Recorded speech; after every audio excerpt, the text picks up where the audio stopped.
Hoje nós vamos falar sobre o papel da igreja nas nossas vidas, e eu tenho certeza que Deus vai ministrar o teu coração e você vai descobrir que a igreja, ela é muito mais importante do que parece ser, né? Nós estamos vivendo um tempo onde as coisas, elas têm perdido valor para muitas pessoas. Nós podemos pegar vários exemplos, por exemplo, a família. Para muitas pessoas, a família já não tem mais o mesmo valor do que para gerações anteriores, né?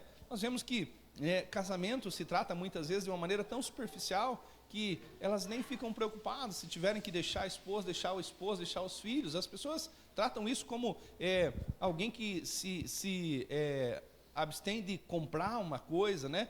Então nós vamos vendo que muitas coisas têm perdido o valor. E quando nós falamos sobre igreja, essa é uma das coisas que muitas vezes está perdendo valor, está sendo esquecida, está sendo tratada de maneira inadequada. E eu quero lembrar vocês, através da palavra, não é algo que eu preciso para mim, é algo que nós precisamos como um todo, inclusive os que já são cristãos, quanto mais os que ainda não são. Então hoje a nossa missão será recolocar a igreja no seu lugar, porque ela eventualmente tem sido tirada do seu lugar. Amém, queridos? A Bíblia chama a igreja de várias coisas. Uma das coisas que a igreja é identificada na palavra de Deus é como noiva de Cristo, né? Como muitas vezes nós podemos tratar a noiva de Jesus, né, de maneira tão superficial, com tanta indiferença, não é verdade? Vamos pensar no nosso contexto, homens e mulheres que já são casados, né? Se alguém viesse e tratasse com indiferença a nossa esposa, né, que nós amamos tanto, se alguém viesse e tratasse com indiferença o nosso esposo, isso falando humanamente, nós nos ofenderíamos, nós, né, no mínimo, ficaríamos indignados com a situação. Quanto mais quando alguém vem e trata a noiva do Senhor Jesus com indiferença, né, tratando ela como se ela não fosse importante, né? É verdade, queridos, que a mensagem central da palavra não é a igreja. A mensagem central da palavra de Gênesis e Apocalipse é Jesus. E ele é, de fato, o assunto mais importante que nós poderíamos tratar dentro de um contexto de um culto.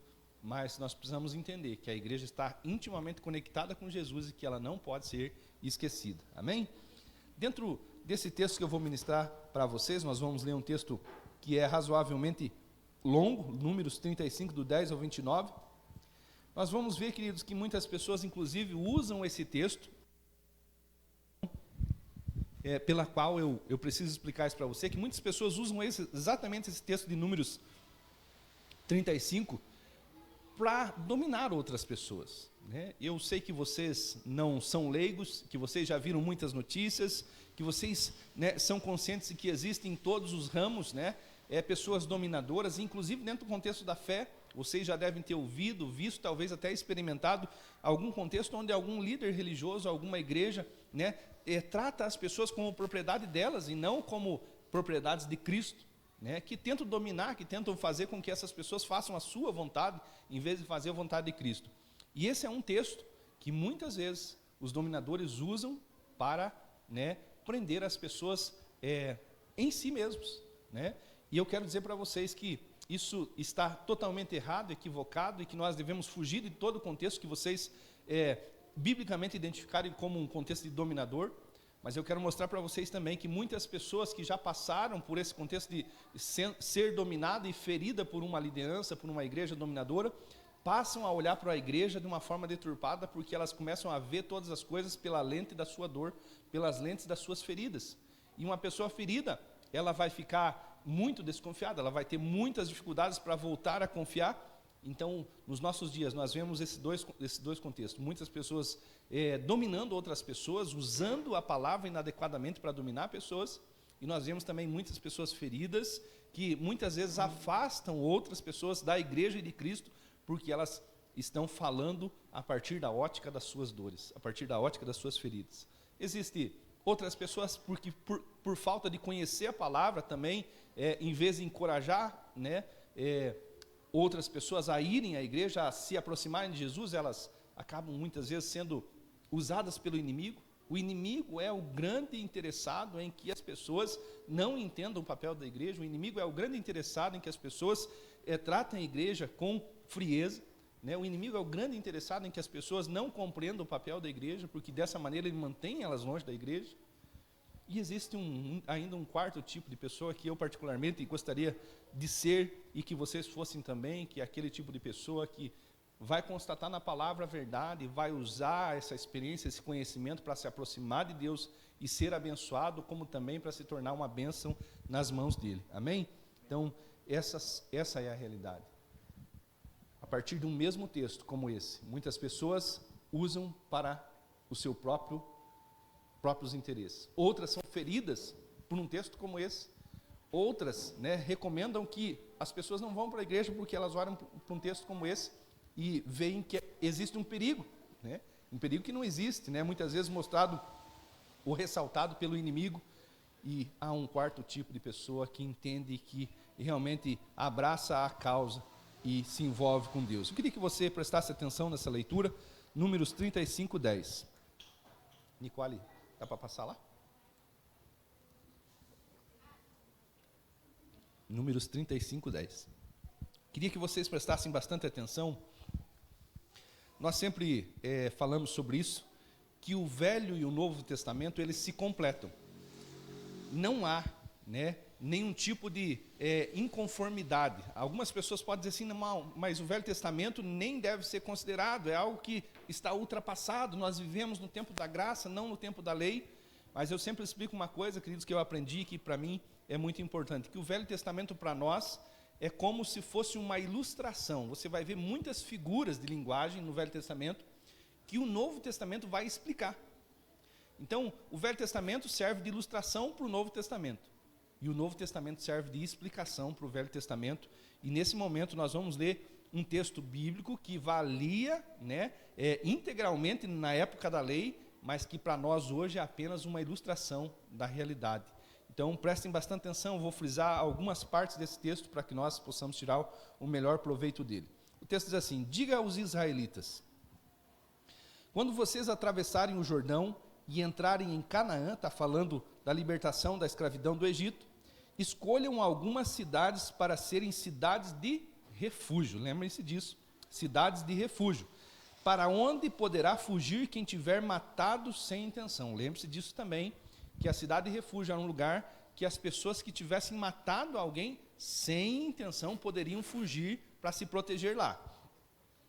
Elas serão locais de refúgio contra o vingador da vítima. Lembre-se dessa colocação também, vingador da vítima, a fim de que alguém acusado de assassinato não morra antes de apresentar-se para julgamento perante a comunidade. Outra palavra importante aqui, comunidade.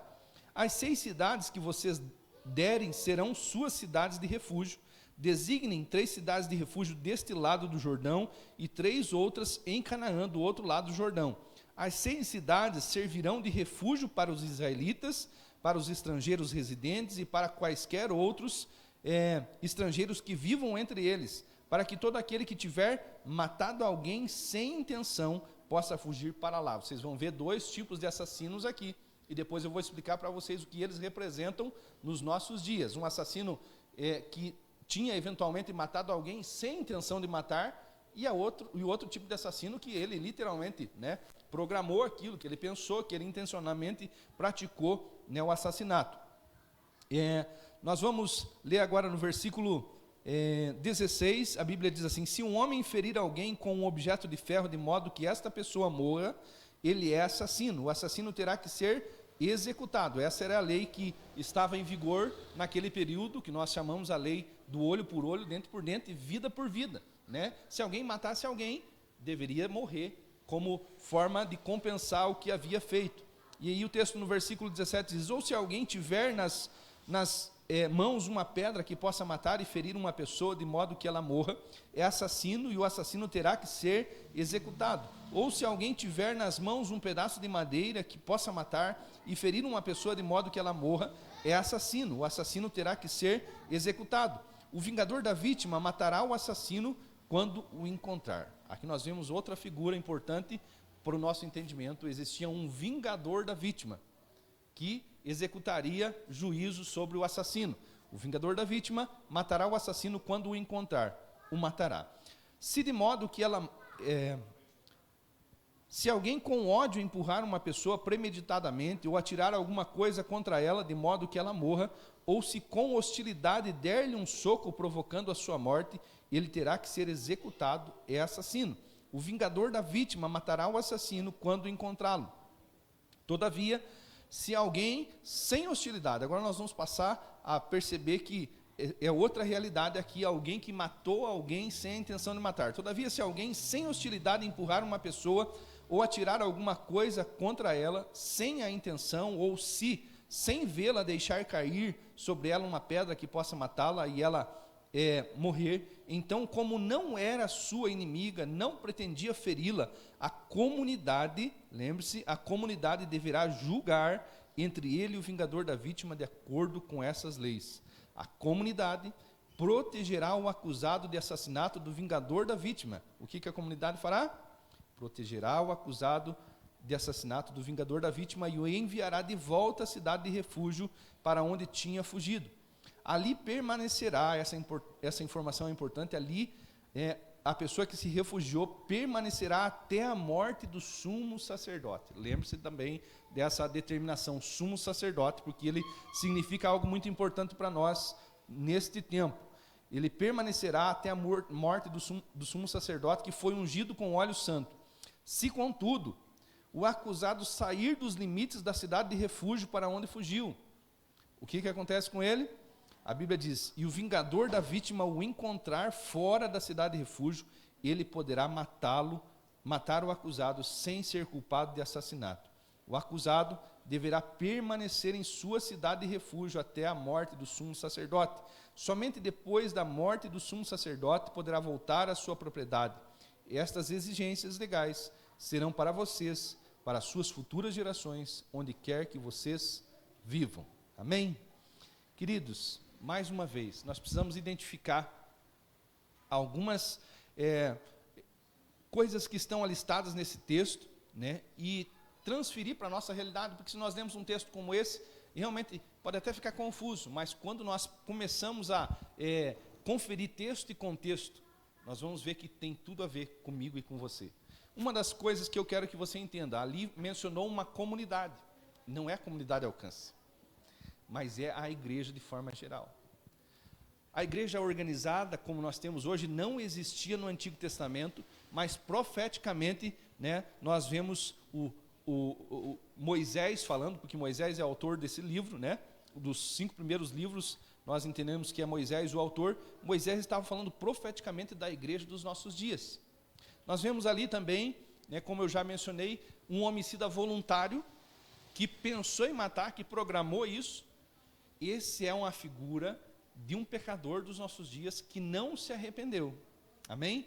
Ali também fala de um homicida involuntário que praticou algo, assim como eu e você, muitas vezes pecamos sem a intenção de pecar. Você continua pecando, provavelmente pecou hoje ainda, sem a intenção de pecar, mas que já experimentou arrependimento. Esse é o tipo que representa as nossas vidas hoje, um homicida involuntário, que eventualmente até peca, mas que não programa isso, que não faz parte da sua prática de vida.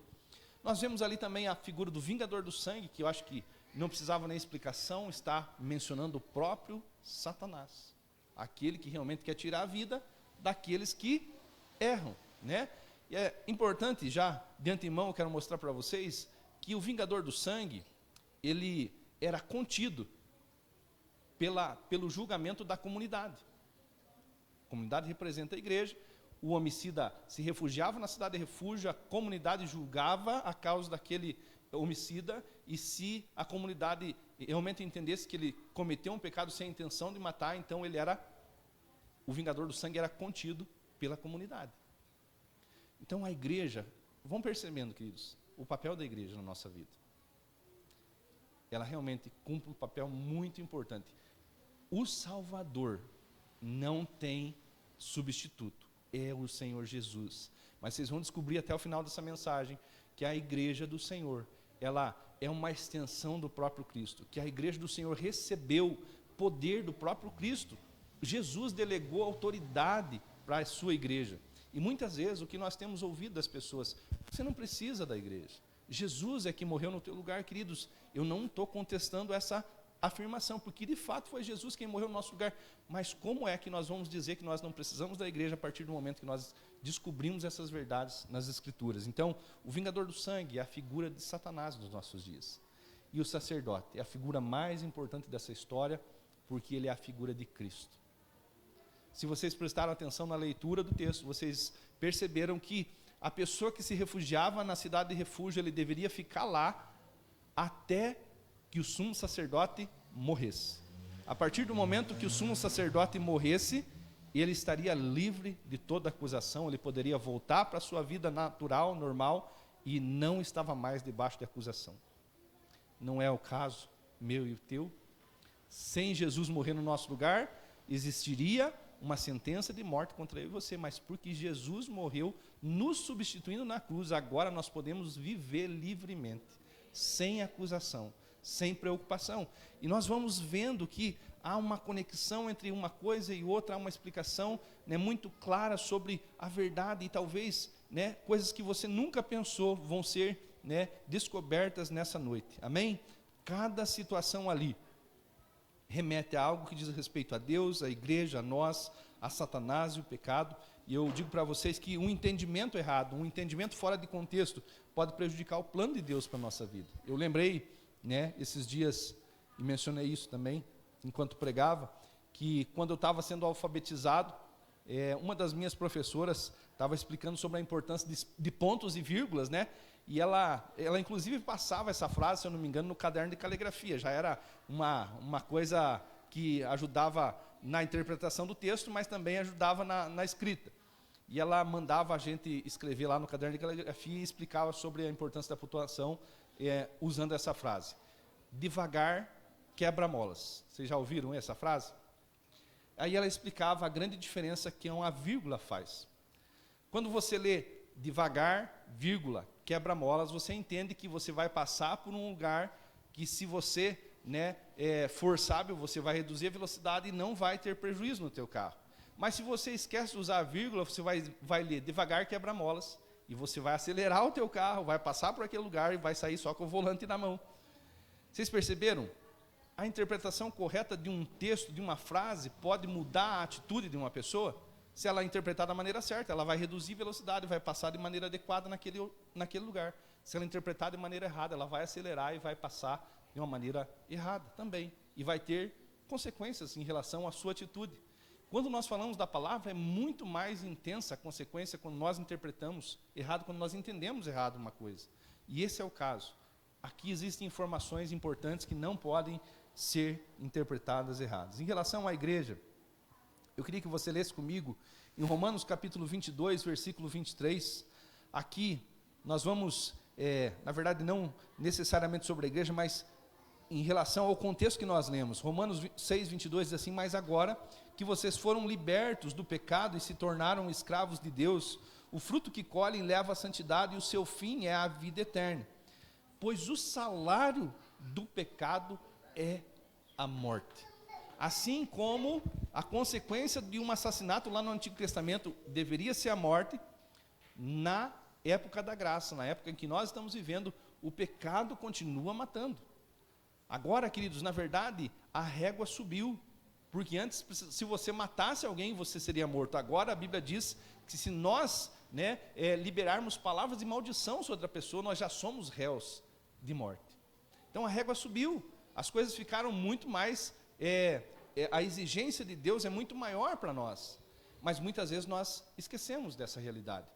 E então, queridos, isso é importante que a gente leia, porque da mesma maneira que lá no Antigo Testamento o salário de um assassinato seria morrer, porque matou, deve morrer, para nós também o pecado continua matando.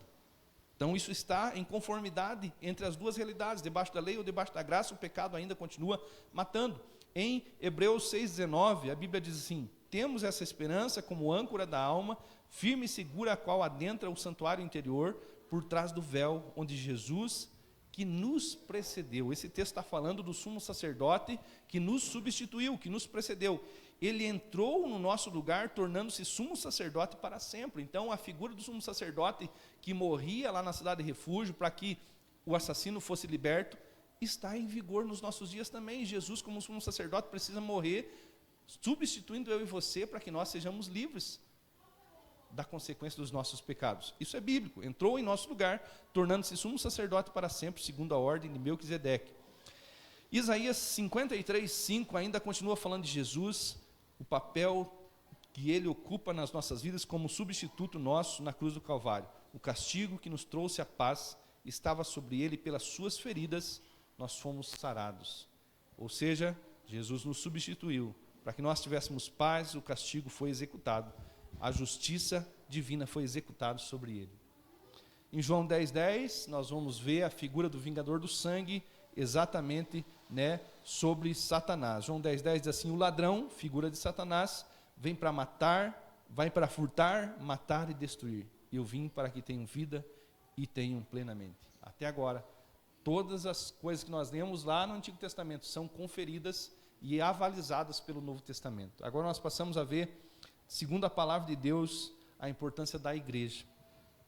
Efésios 1:22, a Bíblia diz: Deus colocou todas as coisas debaixo de seus pés. Tudo o Pai colocou debaixo dos pés, da autoridade de Jesus.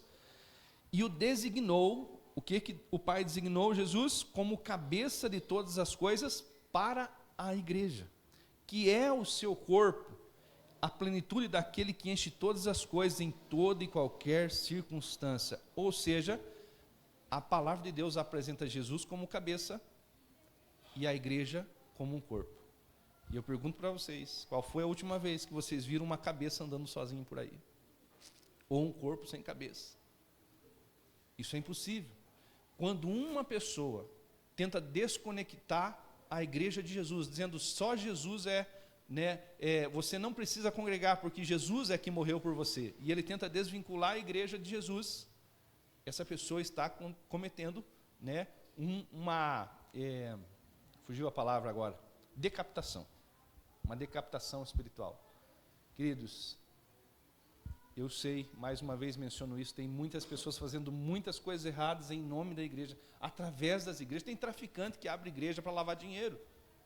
Então, é natural que muitas pessoas tenham sido feridas pelos erros humanos, mas, apesar de terem muitas igrejas e líderes que cometem erros, existem muitas igrejas e líderes que estão vivendo a vontade de Deus, estão explicando a palavra da maneira adequada.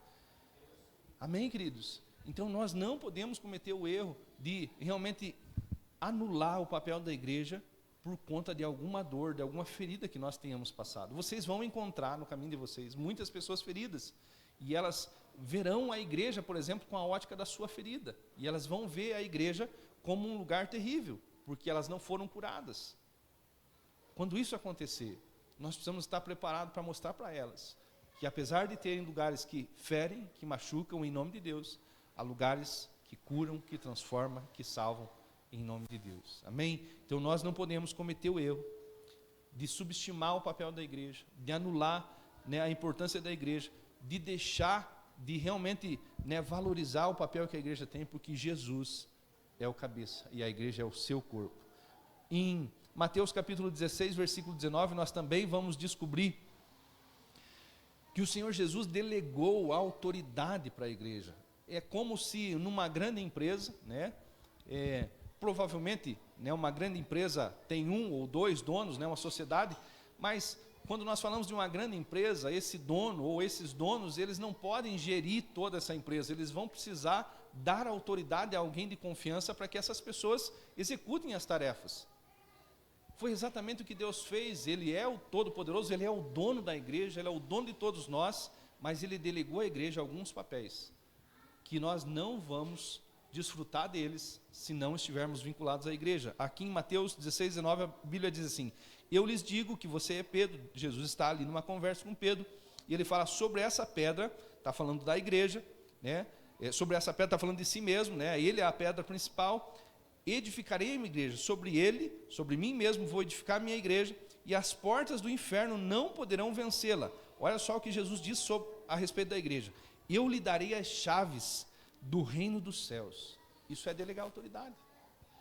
E o que você ligar na terra terá sido ligado nos céus, e o que você desligar na terra terá sido desligado nos céus. Tem algumas coisas que nós podemos realmente desfrutar sendo um cristão autônomo, né? Você sabe o que é um cristão autônomo? O cristão que ele fala assim, eu não vou congregar em lugar nenhum. Tem algumas coisas que nós vamos desfrutar como cristãos autônomos, mas tem algumas coisas que não, que vão ser vetadas a qualquer pessoa que queira ser um cristão autônomo, porque Jesus delegou autoridade e poder à sua igreja. Amém? Assim como o papel figurativo da comunidade dentro do contexto da cidade de refúgio, a igreja, ela não pode proteger um pecador. Você sabia disso? Lá no Antigo Testamento, assim como nos nossos dias, já existiam os espertinhos. O que acontecia lá nas cidades de refúgio? A pessoa cometia um crime, planejado, premeditado, intencionalmente, mas ela sabia que a cidade de refúgio protegia do vingador do sangue. E ela entrava na cidade de refúgio e ela dizia, olha, eu fiz sem querer. Mas isso era uma mentira. O papel da comunidade, naquele contexto, era julgar a causa, e uma vez que a comunidade descobria que aquilo era mentira, essa pessoa era convidada a se retirar da cidade de refúgio e se tornava exposta ao agir do vingador do sangue. Hoje nós não fazemos isso, né? Alguém aqui pecou, né? O pastor vai lá e fala assim, não quero mais você na igreja. A gente não faz isso. Mas legalmente, no sentido espiritual, essa pessoa, apesar de estar frequentando uma igreja, está exposta ao agir do inimigo. Por isso que muitas vezes você vê coisas terríveis acontecer com pessoas que frequentam regularmente uma igreja, porque elas estão mentindo para si mesmas. Elas sabem que cometeram erros, mas elas burlam essas regras, achando que estão protegidas dentro da cidade de refúgio. Queridos, nós nunca vamos pegar alguém e chamar aqui no púlpito e dizer, olha, essa pessoa está em pecado, nós não queremos que ela faça parte do nosso corpo. Mas isso acontece de maneira automática no reino espiritual. Se eu estiver em pecado, a igreja, instituição, não vai me salvar do agir do vingador do sangue. O que me salva do agir do vingador do sangue é realmente me arrepender, me submeter às ordens do sumo sacerdote e permanecer. Se nós formos analisarmos o livro de João, nós vamos ver em determinados momentos Jesus falando sobre a importância de permanecer. É por isso que nós não devemos, apesar de não ser proibido, apesar de eventualmente ser até necessário, nós não devemos ser crentes macacos. Sabe o que é crente macaco? Pula de galho em galho. Por quê? Porque pulando de galho em galho, de repente você dá de cara com o vingador do sangue. Você está saindo de um lugar e se depara com o vingador do sangue. Você não está debaixo de uma cobertura espiritual, você não está debaixo de outra cobertura espiritual, você não está debaixo de um cuidado pastoral, você não está debaixo nem do outro cuidado pastoral, e aí nós estamos vulneráveis ao agir do inimigo. Por isso, a Bíblia nos ensina, permanecer em Jesus, permanecer na cidade de refúgio é algo muito, muito importante. Amém? E aqui em 1 Coríntios 5:1, nós vamos ler, e a palavra diz assim, por toda parte se ouve, está falando de pecados num contexto cristão, não está falando do pecado que acontece lá no mundo, longe da igreja, mas está falando de pecados que acontecem inclusive dentro da igreja. Por toda parte se ouve que há imoralidade entre vocês, imoralidade que não ocorre nem entre os pagãos, a ponto de alguém de vocês possuir a mulher do seu pai, e vocês estão orgulhosos. Não deviam, porém, estar cheios de tristeza e expulsar da comunhão aquele que fez isso? Apesar de eu não estar presente fisicamente, estou com vocês em espírito, e já condenei aquele que fez isso, como se estivesse presente. Quando vocês estiverem reunidos em nome de nosso Senhor Jesus, estando eu com vocês em espírito, estando presente também o poder de nosso Senhor Jesus Cristo, entreguem esse homem a Satanás, para que o corpo dele seja destruído e seu espírito seja salvo no dia do Senhor. Para não ficar confuso, eu gostaria de fazer primeiro a conexão entre o papel da igreja dos nossos dias com o papel da cidade de refúgio, uma vez que alguém está pecando deliberadamente sem se arrepender. Lá na cidade de refúgio, ele era expulso e se tornava vulnerável aos ataques do vingador do sangue.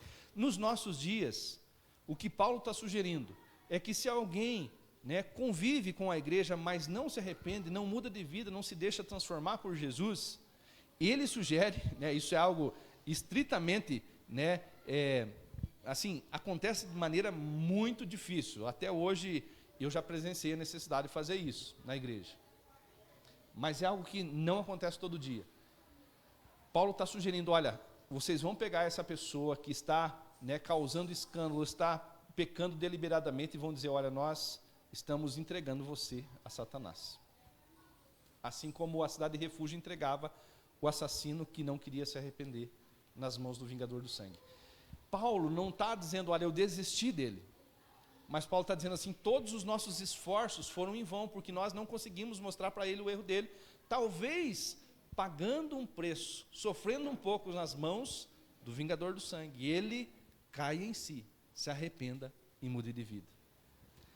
Nós vemos que todas as coisas vão se encaixando, tanto no Antigo Testamento como no Novo Testamento, e essa é mais uma realidade em relação à igreja. A igreja não salva, quem salva é Jesus, mas a igreja cumpre um papel importante dentro do contexto de salvação. Amém? O vingador do sangue, queridos, ele sempre procura brechas. Eu quero mostrar para vocês algumas situações em que o vingador do sangue, ele agia. Ele agia quando o homicida involuntário, mesmo que a pessoa tivesse cometido um pecado sem querer, se ela se recusasse a ir para a cidade de refúgio, o inimigo, né, ou o vingador do sangue, ele tinha autoridade para tocar nessa vida. Ah, mas ele fez um pecado sem querer, mas ele deve se refugiar em Cristo, ele deve se arrepender e mudar a sua vida.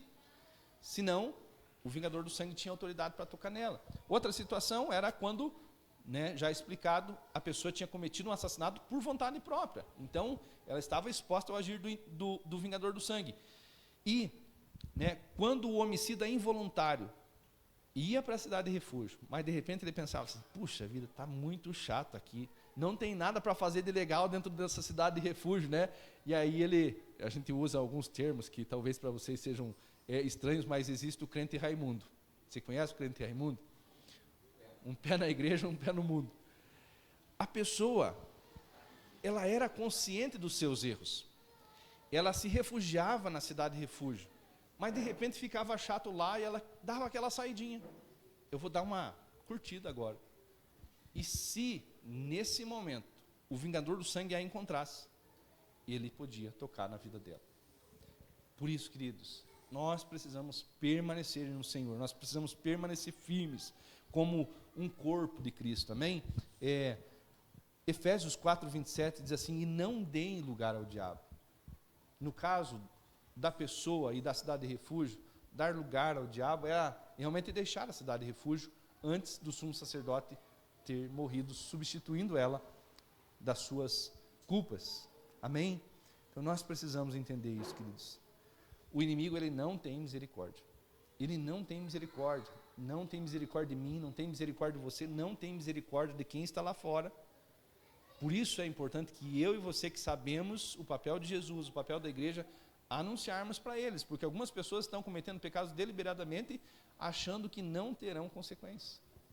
Se ninguém ajudar eles, se ninguém avisar eles sobre isso, eles nem mesmo terão oportunidade de se refugiar nesse lugar que Deus preparou para nos proteger e para nos salvar. Amém? Uma coisa que nós precisamos saber é que Deus, Ele sempre oferece misericórdia para nós. Deus nunca vai julgar alguém, nunca vai julgar alguém sem oferecer a possibilidade dessa pessoa se arrepender antes. Nós vamos ler o livro de Tiago, capítulo 2, versículo 12, nós vamos ler também Apocalipse 2:20, que fala algo bem interessante sobre isso, né? Aqui em Apocalipse 2:20, o próprio Cristo está se referindo a Jezabel, uma mulher, né, que se dizia profetiza, mas que estava pervertendo as pessoas com imoralidades sexuais. A Bíblia diz, ali no versículo 21, de forma especial, que o próprio Deus deu oportunidade a Jezabel para que ela se arrependesse, mas ela não quis se arrepender. Isso mostra que Deus sempre vai nos oferecer misericórdia, vai nos oferecer oportunidades antes de nos colocar no juízo. O texto diz isso, no entanto, contra você tenho isso, você tolera Jezabel, aquela mulher que se diz profetiza, com os seus ensinos ela induz os meus servos à imoralidade sexual e a comerem alimentos sacrificados aos ídolos. Dei-lhe tempo para que se arrependesse da sua imoralidade sexual, mas ela não quer se arrepender. O que Deus vai fazer quando Ele oferece misericórdia, oportunidade de alguém se refugiar, mas essa pessoa não aproveita a oportunidade? A Bíblia diz aqui em Tiago 2,2 que Ele oferece misericórdia antes do juízo, mas para aquelas pessoas que se recusam a desfrutar da misericórdia, o juízo vai ser executado sem misericórdia. Eu não sei se você entende o que é realmente passar pelo juízo divino sem contar com a misericórdia dele. Mas é muito terrível. E nós precisamos, a tempo, aproveitar as oportunidades que Deus nos dá. Amém? Tiago 2,12 diz assim: falem e ajam como quem vai ser julgado pela lei da liberdade, porque será exercido juízo sem misericórdia sobre quem não foi misericordioso. A misericórdia triunfa, é oferecida antes do juízo. Amém? Glórias ao Senhor. Queria convidar você a ficar de pé nessa noite.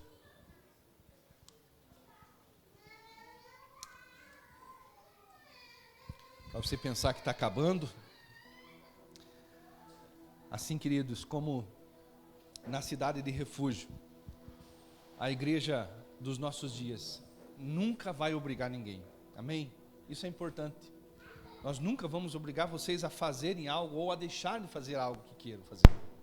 E nunca vamos proibir vocês também. Nós estamos debaixo de um tempo em que Jesus nos deu a liberdade de fazer escolhas. Nós pregamos sobre isso recentemente, né? Que nós podemos escolher, mas uma vez que escolhemos, somos escravos daquilo que escolhemos. Lá também, nós não vamos, se você ler de Gênesis, Apocalipse, a Bíblia, você não vai ver ninguém sendo obrigado, olha, agora você vai ter que entrar na cidade de refúgio. Isso não acontece.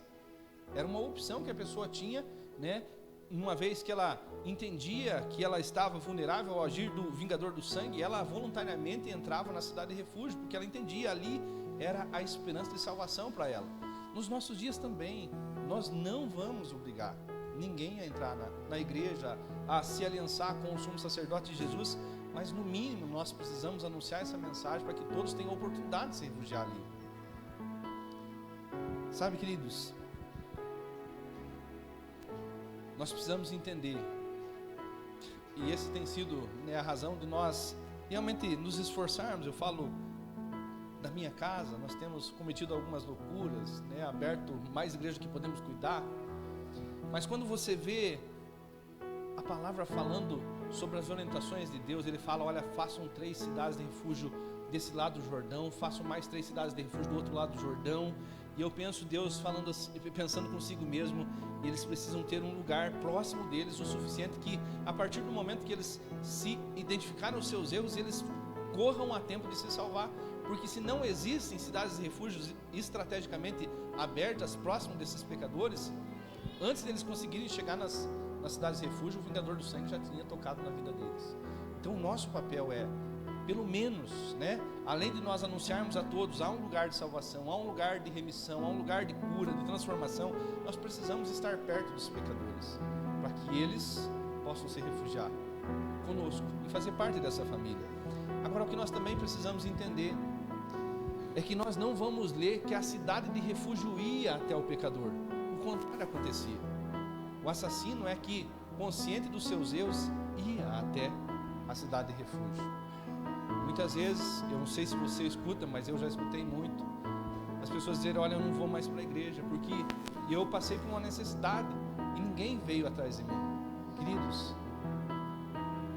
existe pelo menos uma exceção aqui, que nós precisamos considerar. A liderança soube, você comunicou, eu estou passando por necessidade, você pode fazer alguma coisa por mim. Se isso aconteceu, se houve uma comunicação, se de fato, né, a pessoa foi ignorada, deixada para trás, ainda não é uma justificativa, mas fica um pouco mais compreensível. Mas, ouvindo o pastor Luciano pregar, ele fala assim, muitas vezes a nossa bola de cristal, como pastor, não funciona muito bem, e a gente não adivinha que as pessoas estão passando por necessidades. Então elas precisam entender, nós precisamos correr para a cidade de refúgio. Nós precisamos correr para a cidade de refúgio, nós precisamos nos aliançar com o sumo sacerdote Jesus. A nossa esperança está ali. Nós precisamos estar vinculados uns aos outros. O papel da célula é exatamente isso, nos manter perto uns dos outros, porque no dia da dificuldade, alguém vai ficar sabendo que você está precisando de ajuda e alguém vai se mobilizar para ajudar você, para socorrer você. Por isso que nós não podemos ficar longe uns dos outros, nós precisamos ficar perto uns dos outros, manter contato. Isso precisa ser recíproco, porque senão o vingador do sangue pode se aproveitar de alguma situação e tocar na nossa vida. Amém? Você compreende que igreja não é opção? Não é opção. Você pode optar até entre a Alcance, a Quadrangular, a Assembleia, a Batista, né, a outras tantas igrejas. Você pode optar nesse sentido, mas dizer eu não vou congregar é como se nós assinássemos uma autorização para o vingador do sangue tocar na nossa vida. Eu queria que nós pudéssemos ter um tempo de reflexão. Como que nós temos visto a igreja do Senhor? Como que nós temos visto o sumo sacerdote? Como que nós temos agido em relação à cidade de refúgio? Como nós temos nos preocupado em relação ao agir do vingador do sangue? Como que nós temos tratado esse assunto? Será que não é tempo de nós nos reposicionarmos, nós ajustarmos atitudes? Nós precisamos entender que Deus está nos oferecendo, nos convidando para entrar e fazer parte do corpo dele. Nós não podemos ser vítimas dos dominadores. Você não pode estar preso numa igreja. A igreja é um lugar onde as pessoas voluntariamente são parte. Amém? Mas nós também não podemos ignorar o papel delas. Deus está nos convidando para esse lugar de transformação, lugar de segurança e proteção. Nós precisamos nos reposicionar. Nós não podemos ser vítimas dos dominadores, nós não podemos ser vítimas das nossas próprias feridas ou da ferida de outras pessoas. Nós precisamos levar em consideração que o próprio vingador do sangue, Satanás, quer que a gente se mantenha longe da igreja, porque dessa maneira nós nos tornamos vulneráveis ao agir dele. Nós precisamos viver de forma saudável, sendo servido pela igreja e servindo a igreja